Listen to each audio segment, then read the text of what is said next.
Now we've talked about the 4 different types of deeds: the warranty deed, special warranty deed, bargain and sale deed, and quitclaim deed. Now let's talk about the warranties that are contained in those deeds, or maybe not contained in those deeds. So the first one is called the covenant or warranty of season. Now this is an Old English term.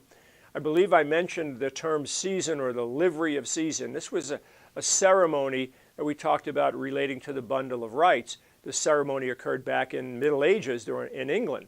Well, this covenant or warranty of season, basically through this the grantor is saying that I am the owner of the property and I have the power to convey title. That's the warranty or covenant of season.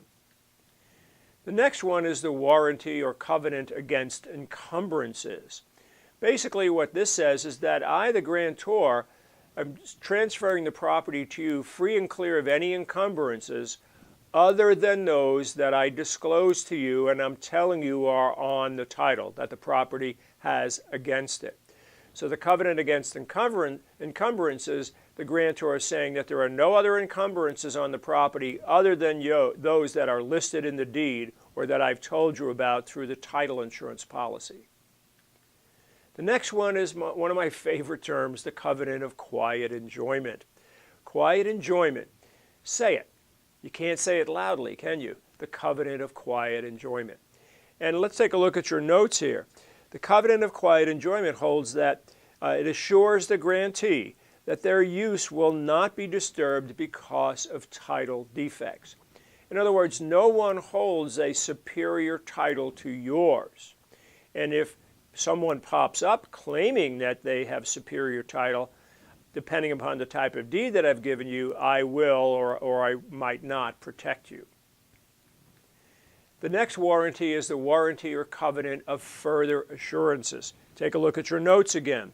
This requires me, the grantor, to perform any acts needed to correct defects in the title or deficiencies in the deed itself. So I'm saying that I will do whatever needs to be done to correct any problems. So sometimes, for example, there's a description or legal description error. And we see this actually pretty frequently, where the deed then has to be re-recorded with the new description on that new deed. So that's the covenant of further assurances. And the last one is called the covenant or warranty of title. Another way of some people describe it is the covenant of warranty forever. And that, as your note says the grantor promises to compensate the grantee for any losses they suffer if the title is faulty. So those are the 5 warranties that are found in a warranty deed. So all of them are in a warranty or general warranty deed. How about a special warranty deed? Well, in a special warranty deed, they also exist, but the grantor is saying that I'll only protect you against these defects if I had something to do with them. So the warranty deed contains all 5 covenants, and actually the grantor is saying I'm going to protect the grantee not only against things that I did, but things that maybe past owners did. The special warranty deed contains all 5 of them, but with limitation, the limitation being that I'll protect you against things only that I had something to do with. The bargain and sale deed has only the warranty of season, and it's only implied, not stated, and limited. Basically, here, remember, bargain and sale deed, the grantor is saying I have legal authority to transfer ownership. The covenant of season in general says I own the property and I have legal authority to transfer it. In a bargain and sale deed, the covenant of season is limited because the grantor is saying, not saying that I own the property, but saying that I have legal authority to transfer it. And what are the warranties in a quitclaim deed? Well, you got it. There aren't any. So none of these warranties exist in a quitclaim deed. Now, in any deed, there are various clauses or sections that we can define. And the first one is the granting clause. And the granting clause is that section of the deed whereby the grantor conveys or transfers ownership to the grantee. The next one is called the habendum clause, also known as the have and to hold clause. And in this particular clause, the grantor is saying that I transfer ownership to you to have and to hold, so to speak, forever, in perpetuity, or until you decide to sell the property. So that's the habendum clause, commonly called the have and to hold clause. The next one is called the reservation and exception clause. So in the deed, I might reserve or hold back certain interests in the property. So for example, maybe I was conveying ownership to you but holding back or reserving for myself a life estate. Or let's say that I had mineral and oil rights but I didn't want to sell them to you, so I convey ownership to you but hold back those mineral rights and oil rights. And the exception provision there is that I am accepting things that I'm not going to protect you against, such as existing taxes on the property, existing easements, deed restrictions, and so on. So the reservation and exception clause will limit the use or limit the ownership of the property if there are reservations or exceptions. And the fourth one is called the testimonium clause. And the testimonium clause is the clause where you sign, where basically you hereunder set your hand this certain date of the year. And of course, this is where a notary would notarize the deed. And as we'll see in a few minutes, a deed must be notarized in order for it to be valid. So question, what's necessary in order for a deed to be valid? Well, the answer is it's got to be signed, sealed, and delivered. Some of you may be old enough to remember the song, signed, sealed, delivered, I'm yours. Well, with a deed, it's signed, sealed, delivered, it's yours. Yours being the grantee. So let's take each one of these individually. Valid deeds have to be signed by the grantor. Interestingly enough, a deed does not have to be signed by the grantee, with the exception of a joint tenancy situation where the grantees have to sign the deed to show they intend to take title as joint tenants with the right of survivorship. But in the ordinary course of business, assuming the buyers or the grantees are not taking title as joint tenants with the right of survivorship, only the grantor has to sign the deed. Now, in the case of a corporation or an LLC or a partnership, then some other documentation is necessary in order to indicate who is authorized under that corporation, for example, to be able to sign the documents. So you'll find that title insurance companies, if it is a corporation or an LLC that owns the property and is selling the property, that they will have to have some documentation showing who is authorized to sign the document. Next, a deed has to be acknowledged by the grantor. The acknowledgement is the sealed portion in signed, sealed, and delivered, because an acknowledgement means a notarization. So deeds by law must be notarized in order to be valid. And you need to have this deed notarized in order to record the deed at the county recorder's office. And the idea behind this is that it prevents forgery, because the grantor has to go in front of a notary in order to sign this document. This will hopefully prevent forgery. Of course, there's always a possibility that the grantor and the notary were in cahoots with each other, but typically that is not the case. Now, third, it has to be delivered and also accepted. So this is signed, sealed, and now delivered and accepted. Delivered to the grantee and accepted by the grantee. This is the final element necessary for the transfer of title. Now, delivery and acceptance usually is evidenced by recording, because once the document is recorded, it has left the irrevocable possession of the grantor, which is a requirement. However, recording, although it implies delivery, is not required in order for the deed to be valid.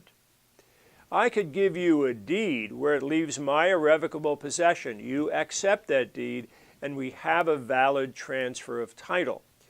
But if you don't record your deed, guess who still appears to be the owner of record? And the rest of the world still thinks that I own the property. So by you recording the deed, you evidence your ownership of the property to the rest of the world. Keep in mind, for a valid deed, it has to be signed, sealed, and delivered and accepted. So delivery and acceptance is the final step necessary in the transfer of ownership. Recording is always a good idea, but it's not required for the deed to be valid. But let's talk about recording. Recording gives what's known as constructive notice to the rest of the world. Once you record that deed or other documents relating to real estate, you're giving notice to the rest of the world that this event has occurred. So recording gives what's known as constructive notice. Now let's compare constructive notice to what's known as actual notice. Actual notice is actually notice given by an inspection of the property or some other records, or actually by knowledge of a fact. So for example, let's take a look at your notes. If a deed is not recorded and the grantor executes a second deed to another grantee who records the second deed, the recording of the second deed establishes a stronger claim. So let's take an example. I give you a deed on a property, but you don't record the deed.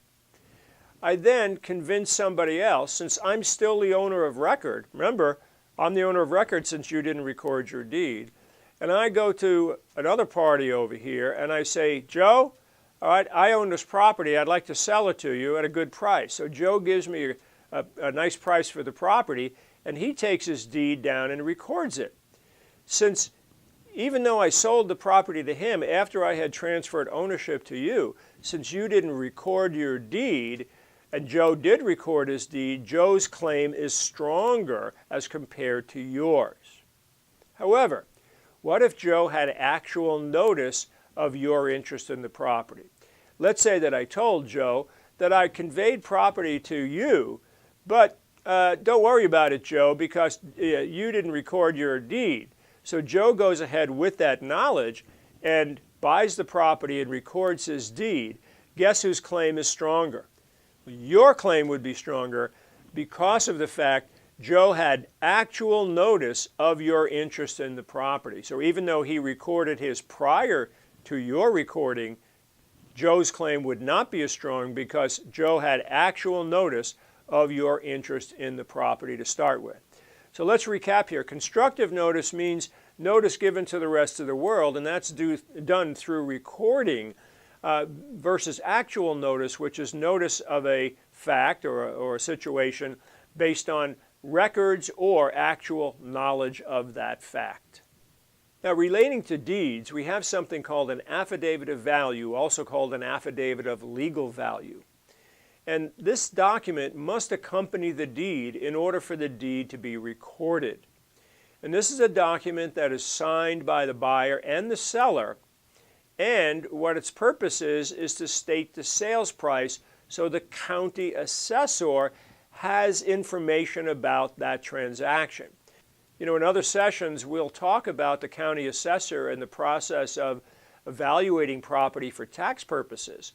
But how does that county assessor become aware of these other transactions? Well, this is through the affidavit of value. And the affidavit of value replaced, a long time ago, replaced something we had here in Arizona called transfer stamps. Instead of using an affidavit of value, some states still use transfer stamps or revenue stamps, where they actually charge the seller or the buyer a certain dollar amount, and they affix stamps to the deed. And then when these stamps are typically $1.10 per $1,000 of sales price. So if I sold the property at $100,000, I would have to buy revenue stamps for $110 and affix those to the deed. And that way the assessor in those states that use these things would actually know the property sold for $100,000.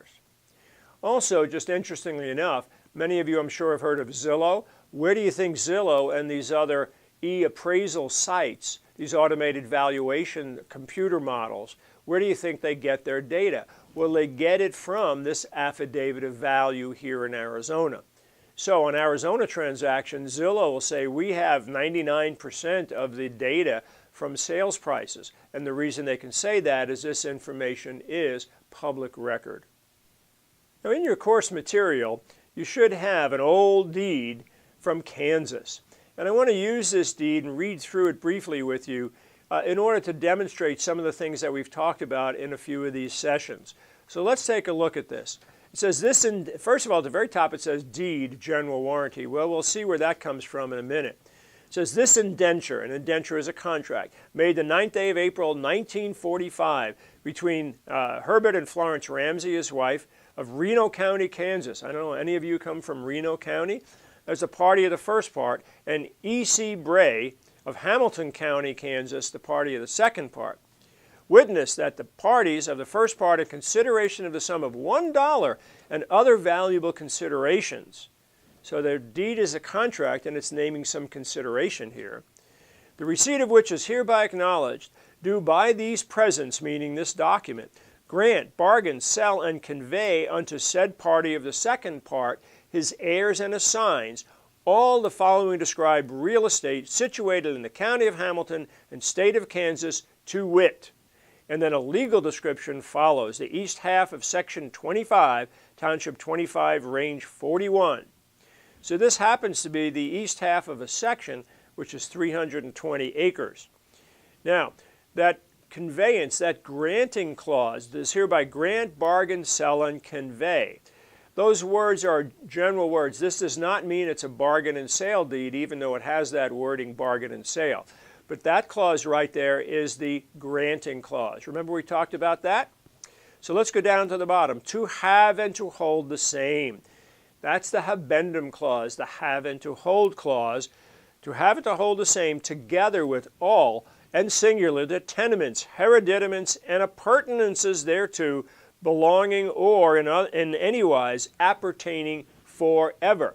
So they're saying they're transferring ownership of this property to them along with all the stuff, the buildings, the fences, the appurtenances, all right, to them forever in perpetuity.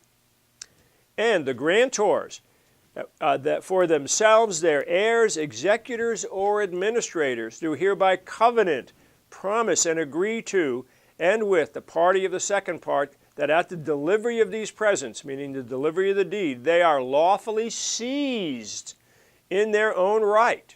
So there's the covenant of season coming up here, of an absolute and indefeasible estate of inheritance in fee simple. So it's a fee simple title they're transferring. And of and in all and singularly the above granted and described premises with the appurtenances, that the same are free, clear, discharged, and unencumbered of and from all former and other grants, titles, charges, estates, judgments, taxes, assessments, and encumbrance of what nature or kind soever, except public highways and any unpaid taxes. So that's that reservation and accepting clause. They're accepting the public highways and any unpaid taxes. Continuing on, and that they will warrant and forever defend the same unto party of the second part, his heirs and assigns, his heirs and anybody that he assigns or transfers ownership to, against said parties of the first part, their heirs, and all and every person or persons whomsoever lawfully claiming or to claim the same. That section there, that paragraph, makes this a general warranty deed. There's a promise of protection against any and all persons. In witness whereof, the said parties of the first part have hereunder set their hands, and the day and year first written above, and it's signed by the Ramseys. Now what you don't see here is you don't see the notarization, but that happens to be on another page that I have not included. One of the other things I'd like you to look at, there's a smudge right there in the middle of that page. What do you think that smudge is from? No, it's not a fingerprint. That's from a transfer stamp. In Kansas, they used, and probably still use, transfer stamps. And you'll notice there's a little notation to the left of that. What does it say? It says 550. Well, these revenue or transfer stamps were issued in the amount of $1.10 per $1,000. Guess what this property probably sold for back there in 1945? You got it, $5,000.